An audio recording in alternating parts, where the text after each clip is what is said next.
Hello everyone. This video is about using SSL with OpenShift. There are a couple of different options that OpenShift provides for using SSL, and we will look at those different options. To begin with, I have deployed a kitchen sink Java application. It's already running and it's not using SSL. Let me open this and show it to you. But in a new window, this is the Java application running. If I try to use it with HTTPS,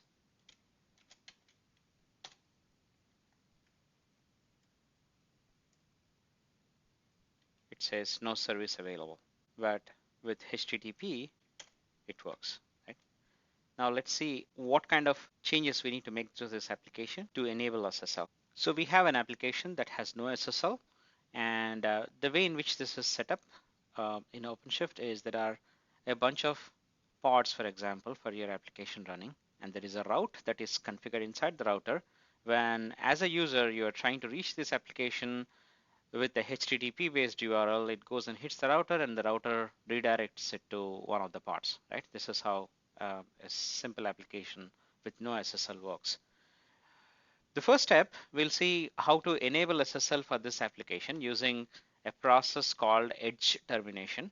In edge termination, the user asks for the app using HTTPS based URL using SSL between the browser, the client, and the router.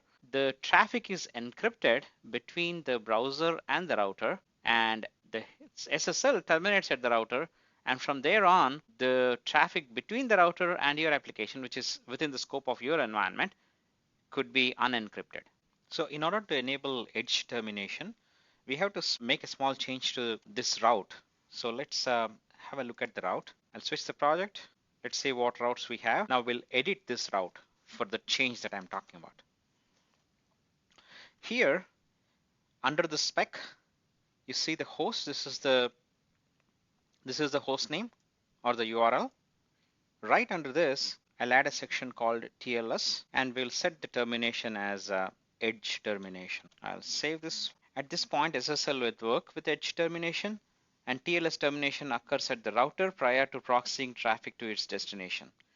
The TLS certificates are served by the front end of the router, so they must be configured into the route if you have TLS certificates to be configured. Otherwise, in our case, since we did not configure any certificates, TLS default router certificate would be used for termination.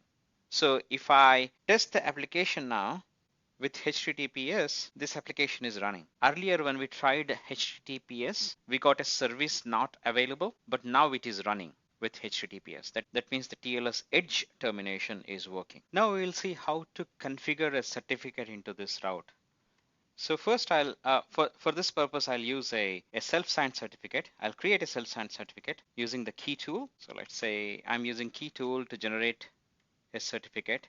It's a self-signed certificate. It'll generate a keystore.jks file. It has a password super secret and all that stuff. So I keyed in all the values it asked for, and now it has generated a keystore file. Now, in order to use the certificate and a private key that got generated along with this, there is a little quirk on a Mac. I have to convert this into PKCS12 format, thanks to my colleague Ram, who has provided this information. So all I did is I used the key tool to convert this key format from JKS format to the PKCS12 format.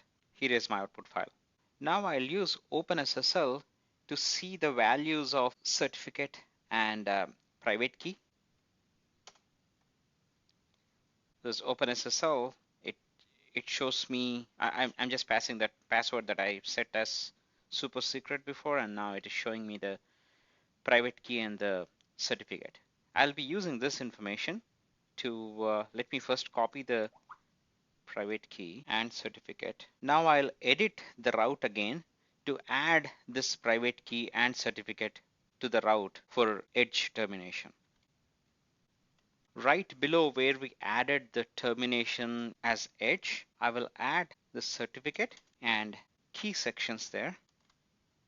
So I pasted the value of key and also place my certificate here. And I pasted the value of certificate. The alignment is important in a YAML file. I'll save this route with these changes, and now my route is ready with my certificates as well. So that is how edge termination can be used with certificates. Now let's talk about the next type of termination model, which is pass-through.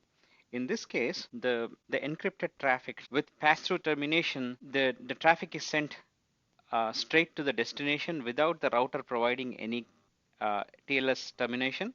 Therefore, no key or certificate is required at the router level. So you would not configure anything into the route. On the other hand, the destination pod would be responsible for serving certificates for the traffic at the endpoint. So we would have to some way provide the certificate that we created earlier to the destination, and we'll go through how to do that. So for this purpose, I created a new project. I called it pass through. Let me switch over to that project. Now, if you remember, we used this command, the key tool command, to create the key store earlier.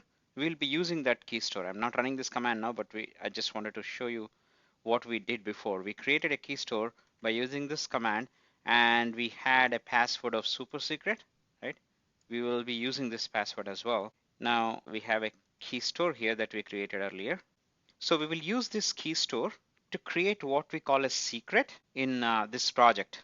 Secrets are storage for sensitive information such as keys, passwords, and certificates, and these are accessible by the intended pods. So remember what I said before, we have the traffic reaches all the way to the pod, and pod is responsible for serving certificates, and the secrets are a way in which we are making the certificates available to the pod so that it can serve those certificates, right? So all I'll do is create a secret now by using this command. I'm saying OC secrets, and I'm creating a new secret. The name of the secret is EAP app secret, and I'm using this keystore.jks file which has my self-signed certificate, right? I'm mounting that certificate now as a secret into this project with name pass through. Now if I say OC get secrets, I should find all the secrets associated with the project. There are some secrets that are created when a project is created by default. Builder secrets and deployer secrets and the default secrets are those. What you'll see is this is the one that just got created. And if I look at what the secret looks like, OC get secret as a JSON, I see that this secret has some metadata, and the data of this is coming from the keystore.jks file, and this is all the content. Easy. Now there is one more step.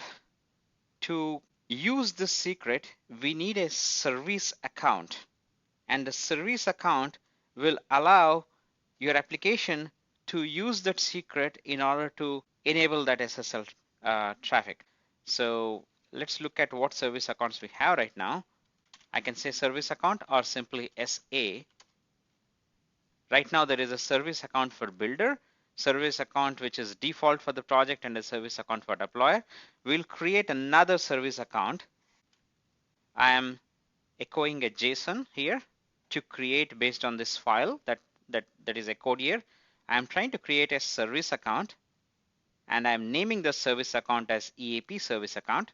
And I'm also saying that this service account would be using this so-and-so secret. And this is that EAP app secret that we created in the last step.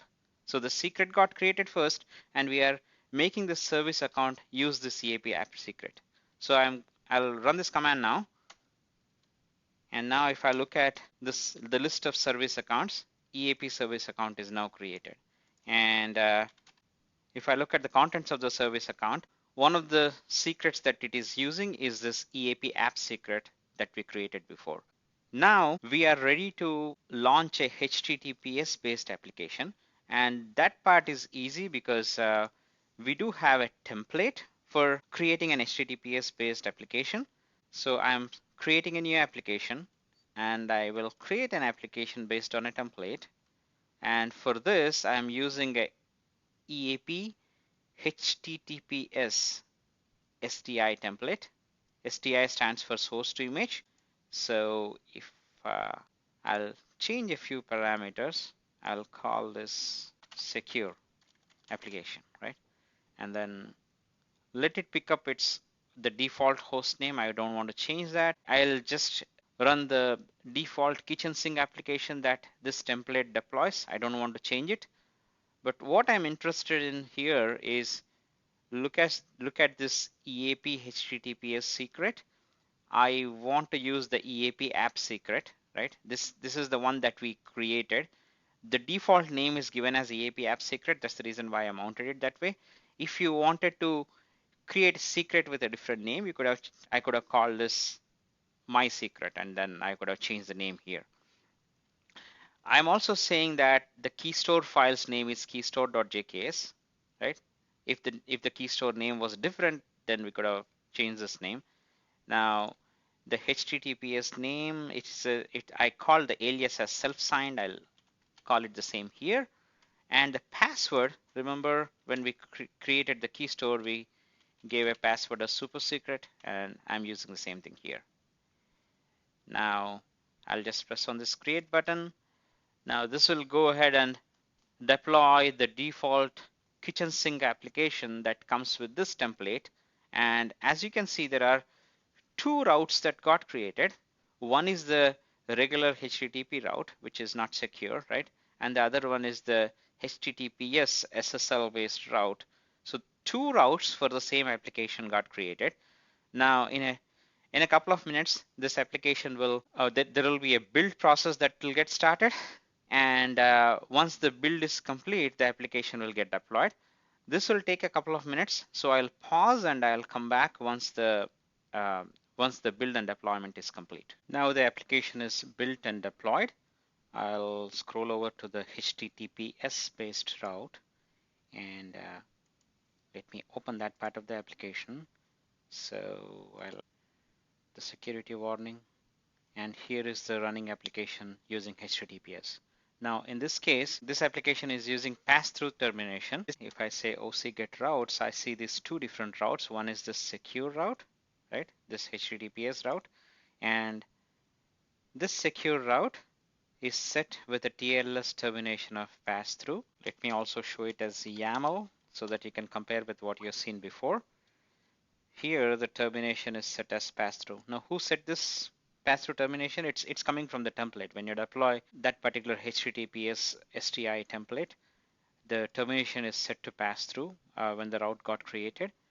And all we did was we set up a secret, and we enabled secret via the service account.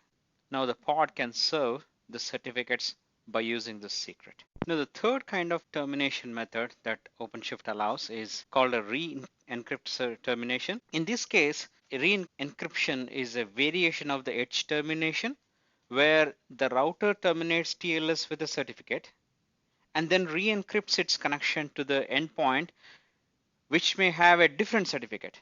So although the whole path on both sides of the router are encrypted, the re-encryption to the endpoint happens with a different certificate. Although I don't have an example to show how it works, the architecture guide talks about how it can be accomplished. So just like in case of edge termination, you would have TLS and the termination set to re-encrypt.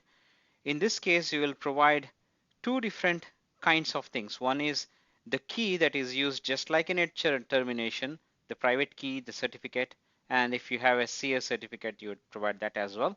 And for re-encryption, you will provide a destination certificate, which will be used for encryption behind the router. That means between the router and your pod. I hope you enjoyed this video. Thanks a lot for watching.